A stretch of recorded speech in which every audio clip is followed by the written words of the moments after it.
Dinner party cancel ಎಲ್ಲಿ ಆಗಿದೆ, ಯಾರು ಹೇಳಿದವರು, ಮುಂದೂಡಿದೀವಿ ಅಷ್ಟೇ. ಕ್ಯಾನ್ಸಲ್ ಈಗ ಪತ್ರಿಕೆ ಪ್ರಕಟಣೆ ಸನ್ಮಾನ್ಯ ಪರಮೇಶ್ವರ್ ಕೊಟ್ಟಿದ್ದಾರೆ. ಏನ್ ಹೇಳಿದ್ದಾರೆ?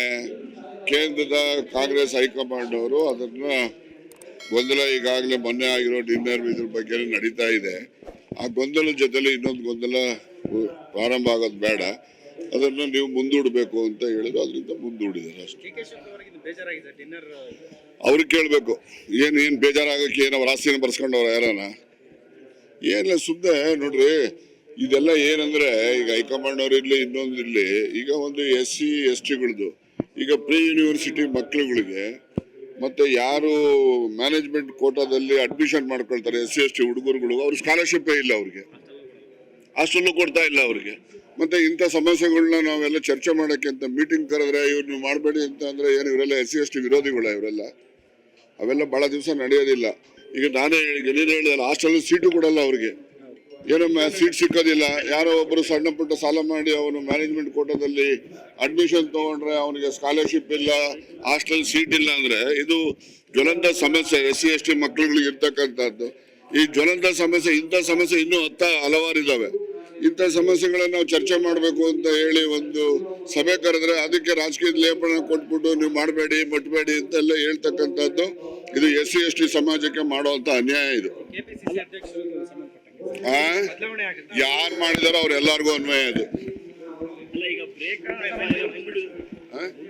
ಮುಂದೂಡಿಕೆ ರೀ, ನನ್ನ ಪ್ರಕಾರ ಮುಂದೂಡಿಕೆ. ಡೇಟ್ ತಿಳಿಸ್ತೀವಿ ಮುಂದೆ.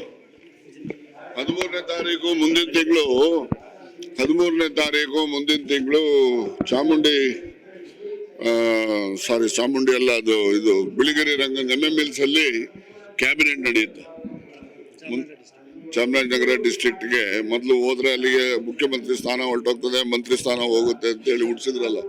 ಈಗ ಕ್ಯಾಬಿನೆಟ್ ಅಲ್ಲಿ ಮಾಡ್ತೀವಿ. ಅಲ್ಲಿ ಮುಂದಿನ ತಿಂಗಳು 13ನೇ ತಾರೀಕು ಕ್ಯಾಬಿನೆಟ್ ಸಭೆ, ಸಂಪುಟ ಸಭೆನ ನಾವೇನು ಗುಲ್ಬರ್ಗದಲ್ಲಿ ಮಾಡಿದ್ವು ಹಾಗೆ ನಾವು ಅಲ್ಲಿ ಇದರಲ್ಲಿ ಮಾಡ್ತೀವಿ, MMLs ಅಲ್ಲೇ ಮಾಡ್ತೀವಿ. ಅದು ಮಾಡ್ತೀವಿ, ಅಷ್ಟೊಳಗಡೆನೆ ಈ ಸಭೆನ ಮಾಡ್ತಕ್ಕಂಥದ್ದು, ಇಲ್ಲಾಂದ್ರೆ ಅದರ ನಂತರ ಮಾಡ್ತಕ್ಕಂಥದ್ದು ಅಂತೇಳಿ ತೀರ್ಮಾನ ಮಾಡಿ ತಿಳಿಸ್ತೇವೆ. ಯಾವ ಎಕ್ಸ್ಪ್ಯಾನ್ಷನ್ ಇಲ್ಲ, ಯಾವ್ದು ಇಲ್ಲ, ನಡೀರಿ, ಯಾವ್ದು ರಾಜಕೀಯ ತೀರ್ಮಾನಗಳು ಯಾವುದು ಇಲ್ಲ. ಯಾರು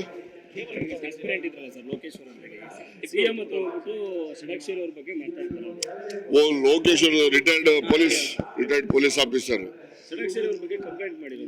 ಆಯ್ತು, ಅವ್ರೆ ನಮ್ಮ ಪಾರ್ಟಿಯವ್ರೇನ್ರಿ, ವಿರೋಧ ಪಕ್ಷದವ್ರು ಇರೋದೇ ಕಂಪ್ಲೇಂಟ್ ಮಾಡಕ್ಕೆ ರೂಲಿಂಗ್ ಪಾರ್ಟಿಯವ್ರ ಮೇಲೆ. ರೂಲಿಂಗ್ ಪಾರ್ಟಿಯವರು ವಿರೋಧ ಪಕ್ಷದವ್ರು ಬೈಯಕ್ಕೆ ಇರೋದು, ಅವ್ರು ಇವ್ರನ್ನು ಬೈಯಕ್ಕಿದ್ದಾರೆ, ಇವ್ರು ಅವ್ರನ್ನು ಬೈಯಕ್ಕಿದ್ದಾರೆ.